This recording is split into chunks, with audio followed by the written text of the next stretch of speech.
ஓம் சாய்ராம். ஜெய் சாய்ராம். என் அன்பின் பிரியமே, நீ என்னுடைய ஆலயத்திற்கு வந்து பிரார்த்தனை செய்தவைகள் நிறைவேறுவதற்கான காலம் வந்துவிட்டது. உன் பிரார்த்தனைகளில் ஒன்று நிறைவேறி உன்னை மகிழ்ச்சி அடைய செய்யும். உனக்கான நல்ல காலம் வருவதற்கு நீ பொறுத்திருந்தாயல்லவா? அந்த காலம் வந்துவிட்டது. மனதில் உள்ள எதிர்மறைகளை அகற்றி நேர்மறை எண்ணங்களோடு மீண்டும் நீ செய்ய வேண்டிய முயற்சிகளை செய்து வா. உன்னால் முடிந்தவரை மற்றவருக்கு உதவியாக இரு. மற்றவர்கள் உனக்கு என்ன செய்தார்கள் என்று ஒருபோதும் எண்ணாதே. நீ இன்னொரு உயிருக்கு செய்யும் உதவி என்னையே வந்தடைகிறது. அதை என்றும் நீ நினைவில் வைத்துக்கொள் என் குழந்தையே.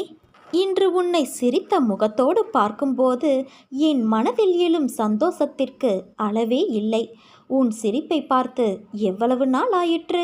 இன்று நீ நிம்மதியாய் உணர்ந்தாயல்லவா? அதே போல உன் நிலைமையும் மாறும். இந்த வயதில் உழைக்காமல் வேறு எந்த வயதில் உழைக்கப் போகிறாய்? சோர்வு, தோல்வி இவை அனைத்தையும் தூக்கி எறி. உனக்கு கீழே இருப்பவர்களை ஏளனமாக கருதாதே. அவர்களும் உனக்கு நிகரானவர்கள்தான். வேலை, காசு, சொத்து இவைகளை வைத்து மற்றவர்களை நீ எடை போடாதே. என் பிள்ளையை நேர்கோட்டில் வாழ வைப்பதுதான் என் கடமை. பிறரின் நிலையைக் கண்டு நீ நகைக்காதே குழந்தையே. நிலைமை என்பது ஒவ்வொரு மனிதரும் வாழும் நிலையை பொறுத்து அமையும். அதனால் வார்த்தையை பேசும்போது ஒவ்வொரு வார்த்தையையும் யோசித்து பேசு. உன்னை கோபப்படுத்தும் சூழ்நிலை வந்தாலும் அமைதியாக இரு.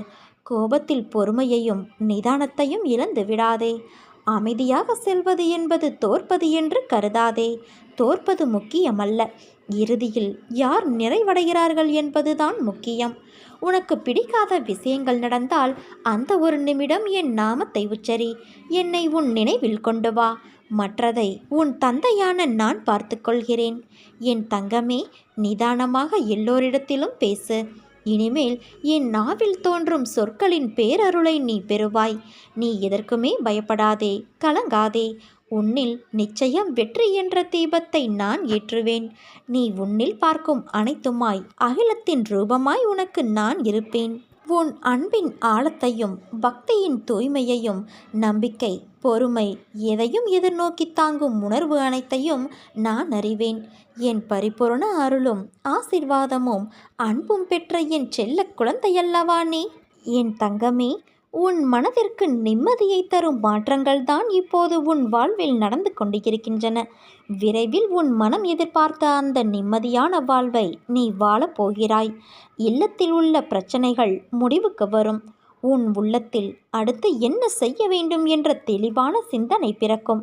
உனக்கு இனி நல்லதே நடக்கும் என் குழந்தையே.